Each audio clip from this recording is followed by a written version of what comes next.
Walang hangganan yan. Yeah. Kahit matanda na yung anak mo, nanay ka pa rin. True. May apo na nga yung magulang mo, nanay pa rin sila.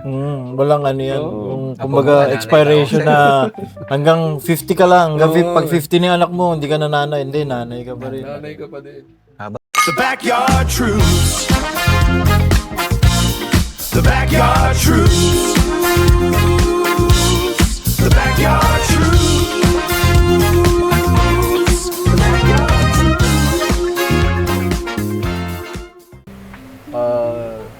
Yung anak ko, yung bunso namin pare. So, ano siya preemie siya pare. Alin? Premature. So, lumabas siya ng medyo maaga. Kakulitan ng bata. Gusto na lumabas ng maaga.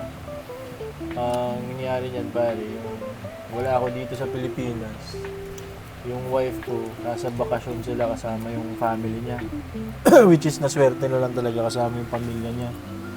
Nasa somewhere in Batangas. Pare, kailangan itakbo ka agad ng pa-hospital. Chinapper yung wife ko papunta ng St. Luke's, BGC. Kasi sa pagkakaalala ko sa kwento, pare, kung tatagal pa yung misis ko na gano'n, baka dalawa silang mawala nung anak ko. Oh. Oo, kasi nagdudugo na yung misis ko nun eh. Dudugo na eh. So, parang siguro kung di ako nagkakamali, parang from Batangas to St. Luke's BGC, parang 18 minutes kung baka or less than or more than. Oo, pare. Kasi ang doktor namin is Asian, yung OB. Hindi sumasagot. And then hindi ko alam kung kwento ba, walang helipad yata yung Asian. O baka meron, o baka hindi ko na maalala kasi hindi ko lang ma-recall yung kwento na ganun. So ganun yan nangyari. So parang kung isipin mo pare, pinapanganak niya yung anak namin, nag-birthday, tapos pwedeng mawala yung misis ko. So parang lumalabas para sa akin na pag nagse-celebrate ang anak mo, dapat i-celebrate din yung sa mother. Kasi pare, Parang isang kalahati naman din ng paa ng mga nanay pag nanganganak. Oo. Pare, nasa uko eh. Oo. Di ba? Parang hindi ganun kadali eh. Kumbaga, kaya nga tinatanong ko nga yung misis ko kung pwede pa, ayaw na. Which is na naiintindihan ko naman. Kasi syempre, hindi naman ganun kadali ang pinagdaanan. biro Depende, yan, oo. tol. Depende naman. Depende kung Tsaka- ibibigay sa inyo ulit. Tsaka nangyari kasi yun, wala ako sa Pilipinas pa. Isa pa yun. Kaya medyo mahirap para sa kanya. Tsaka kailangan mo din magtrabaho. Oo. Tsaka kaya, kung ako meron akong i-cherish na moment is yung nilaban niya yung anak namin. Kaya for me, very important yung Mother's Day. Yung, kung pwede kong ubusin yung kung ano man meron ako ngayon para bilansya na kung ano man. Kung meron man ako, bibiliin ko, kung ano gusto niya, bibigay ko. Para sa kanila. Ganun din naman yun sa mother ko, pare. Mother ko recently, pare, naggawa kami ng mga kapatid ko ng surprise. Kasi 60th birthday niya. Sinurprise namin yung mama namin na, ayun niya, kaya lang, medyo dikit di ba? Isipin mo. Pero, so, ganun din yun, parang, yung birthday namin, gusto ko rin celebrate yung parang kung kailan niya kami pinanganak. So, kasi nga, parang dapat double celebration. Hindi lang yung birthday mo. Pati birthday dapat din yun ng nanay mo. Para sa akin. Ito pare. Ano? Meron ka bang... Ito. Yan. Meron ka bang iba Mother's Day? Yung yung nanay ko. Yung Mother's Day ko na lang yung nanay ko. Hindi, siyempre, Mother's Day mo na lang. Kung sino yung mga pwedeng Mother's Day. Yun. Respect pa rin. No? Cheers! Sabayan mo yan. Naubos. Naubos na tol. Palagyan na lang ulit. Wala na ba? Wala na. Ako wish ko sana next year, Mother's Day kami ni... Yun! Yes, Yun, pare. yun. Oo, pare. Pag-pray nyo kami. Yun. Always yun, pare. Oo. Pero Always yun. ang grabe appreciation ko sa... Lalo na sa mother ko kasi siya yung nagpalaki sa amin eh. Tatlo Oo. kami. Oo. Diba? okay naman kami lahat. So, alam mo yun. Oo, solo pa si tita. So, Tsaka tinitiis ni tita yung mga ingay natin. No? Oo. Yun yung ano, yun yung Lagi kahit... hindi lang ingay. Yung usok pa ng sigarilyo. Oo. Si tita yung kahit galit pero nakangiti. Oo. Nang walang bawal-bawal doon. Sige, mga anak, dyan lang kayo. Basta dito sa bahay. Walang problema. Ganun ka ba si tita? Kahit mag-ingay ka. Bait yung mami ni Russell. Sobra. Bait. Sobra. Dati nga birthday ko, isipin mo, papaspaghetti pa yun eh, kahit hindi mo sinabi. Tsaka yung sabi mo, pwesto kasi sa bahay. sabihin mo, namimiss mo Pinaghahandaan ka na yung tita, no? Oh, yung toko sisig. Tsaka ano yun, pag inuumaga na tayo, may ano na, may parang sabaw, may ano na ba, nilaga. Soup na. Oo. soup. Yun, sobrang bait nun ni tita. Pero sana pa, hindi naman sana, mangyayari yan. Mangyayari yan na, baka hindi na abutin na next year yan. Hindi na abutin next year yan, pare. Ngayon na, this year na yan. Oo. Mangyayari na yan this year, pare. Sana talaga. Oo. Limit, pare. Libre itlog ko niya, ha? Pag this year. Ilan tray? Oo, ano, 10 kada week.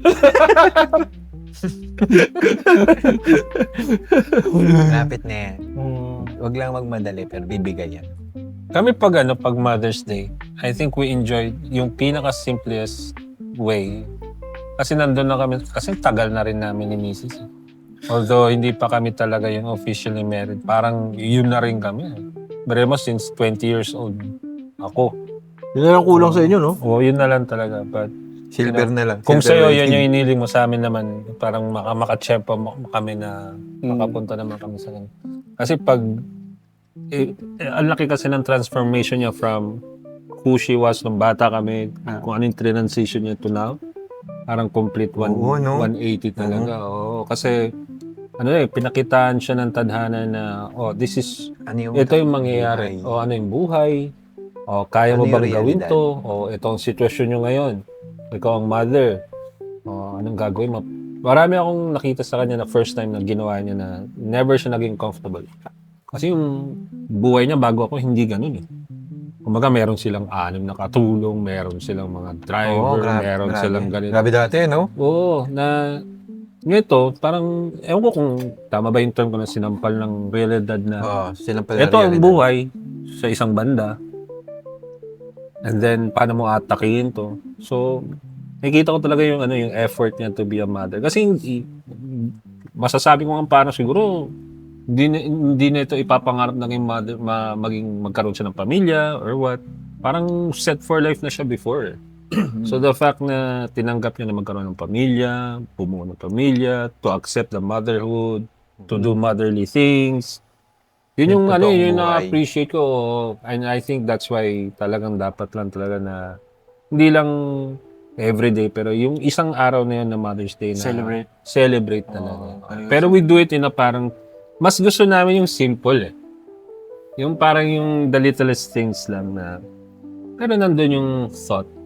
And minsan yung pa nga, ang style namin is parang patawa. Yung dalang kunwari, magkukunwari ka, wala kang nakalimutan mo. Wala kang bimus pag uwi mo, meron kang maliit na cake dyan. Ganun yung appreciation namin. So baka may Sobrang plano kang gawin sa kwento? Wala akong gagawin. Bahala ka dyan, tutulog. Minsan nakalimutan, pero kunyari, kunyari, nakalimutan. Pero may nakatago mo lang. Nakalimutan. Tutulogan ko. Ipa-power off kita. Baliw. Pero yeah, for me, I think yun yung yung kahit simple way of showing your appreciation and and respect sa, kasi ang hirap din talaga ng ginagawa ng mga nanay. Oo naman, oo. And I think a lot of yung mga asawa take it for granted eh, na parang yan yung norm eh. Yan dapat gawin mo. Pero hirap din ang ginagawa nila, pre. Day in, day out, yun ang routine mo from the moment you wake up, pagdating ng tanghali, pagdating ng hapon, pagdating ng gabi, and then you have to do it every single day. 24/7. Yeah. And then Tsaka pare, yung pagiging nanay, walang hangganan yan. yeah. Kahit matanda na yung anak mo, nanay ka pa rin. True. May apo Wala- na nga yung magulang mo, nanay pa rin sila. Walang yan. Oo. Yung Apo kumbaga mo, nanay expiration na hanggang 50 ka lang. Hanggang pag 50 na yung anak mo, hindi ka na nanay. Hindi, nanay ka pa rin. Nanay ka pa din. Habang buhay hanggang may hininga. Kayo, paano kayo paano ang set up nyo Mother's Day? Paano mga estilo mo? Kami naman, kumbaga, kay wifey ko, sobrang thankful talaga ako dyan. Kaya sa dami ng pinagdaanan ko na mali, siya yung nagtuwid. Kumbaga, nakilala nyo naman ako kung gaano ko kakulit, tsaka gaano ko di ba? Makulit ba to? Makulit talaga. Ako na aamin, makulit talaga ako. Pero yung the fact na nung, ano ba tawag dito? Nung naging kami, Ganun pa rin. yun nga, Ganun pa makulit. Lumala. Hindi, yun nga, yung parang nung naging kami, tapos yun nga, sinabi ko dati na siya na yung gusto ko mapangasawa. At the same time, nung pinlano namin na makasal at hindi, yun nga, yung kasal namin eh, hindi niya alam. Tapos Hindi na tayo- yun. Yun nga yung pare. Tapos- Naplano mo rin bang hindi talaga kami imbitahin? Julit na. Hindi, yun. Well, yung na-appreciate ko talaga siya kahit, yun nga, hindi, Sorry, wala matanong pa ko lang. kaming, Ilang years na ba kayo? Ito na naman tayo. Siguro Matagal na. Hindi na review. 2000, wait lang. 2011. Okay. Oh, 2011, tapos siguro kinasal kami ng 2017. Okay. Oo, mga ganun. Matagal na rin pala talaga. Oo. Pero syempre, mas matagal yung engagement. Kasi parang doon ko... Prolonged engagement. Oo. Yes. Prolonged. Kumbaga doon ko talaga sinubok din. Kumbaga sinubok ko pero mas sinubukan niya ako. Parang hanggang kailan ka tatagal sa akin, hanggang kailan ka, kumbaga, paano mo ko alagaan, paano mo ko mamahalin, parang ganun. Sobrang mahal ko yung asawa ko yan. Kahit alam kong minsan, alam mong hindi ko nabibigay yung mga needs na simula nung bata siya. Pero grabe yung isipin mo, yung magulang yan, army. Parang talagang, pero hindi ko nakilala kasi yung father. Si mama na yung nakilala ko nun. Na parang hindi ko alam kung tatanggapit ba ako kasi syempre may mga tatuan ako nun parang ganun. Well, punta tayo doon sa pagiging appreciate ko kay wife ko. Sobrang na-appreciate ko talaga. Sobrang lagi every day, every week. Kumbaga siguro sa Mother's Day, kung ano yung pwede naming i-celebrate na pagkakataon na para sa kanya, i-celebrate namin. Minsan pag mayroon kami, kunyari, kumita kami ng extra income, kakain kami. Parang, tara kain tayo sa labas, parang mas masarap yung ganito. Tapos, ma-appreciate ko yung parang, lagi kaming blessed. Kumbaga, nakikita namin yung isa't isa na nagtutulungan kami. Parang ganun. And then, nung pinlano nga namin si Baby Kelsey namin, doon ko na-realize na sobrang hirap maging nanay. Kumbaga, hindi ako na para maging nanay ako. Pero nakikita ko sila kung paano sila mahirapan. Na kung paano yung pagbubuntis nila, na habang paglaki ng tiyan nila, yung bumibigat sila, yung, alam mo yun, yung balakang nila, yung hindi makatulog ng maayos. Namamaga pa, namamanas pa yung mga Bro, doon pa lang parang, minsan parang, mapupuyat ka din, pero kailangan mo ding tulungan kasi ikaw yung ikaw yung kasama niyan wala nang iba. Siguro, sa akin sobrang thankful ako. And then, sa lahat ng ibibigay pa ni Lord na sa amin na opportunity or blessed or kung ma-bless ulit kami ng isa pa na Lord sana boy, pero kahit anong gender okay sa amin, basta kung ano ibibigay niya okay sa amin, tatanggapin namin yan. Ayun lang siguro. And then sa mother ko, respect. Ay, by the way, kasi syempre, yun nga gusto ko sana yung tanong sa'yo. It's probably a touchy subject, no? Pero I think kailangan, maganda siya i-bring up kasi I'm sure marami sa mga nanonood sa atin is probably nasa parehong sitwasyon sa'yo kasi yung mother mo recently passed, di ba? And syempre, kilala nating lahat yung mama ni Joey.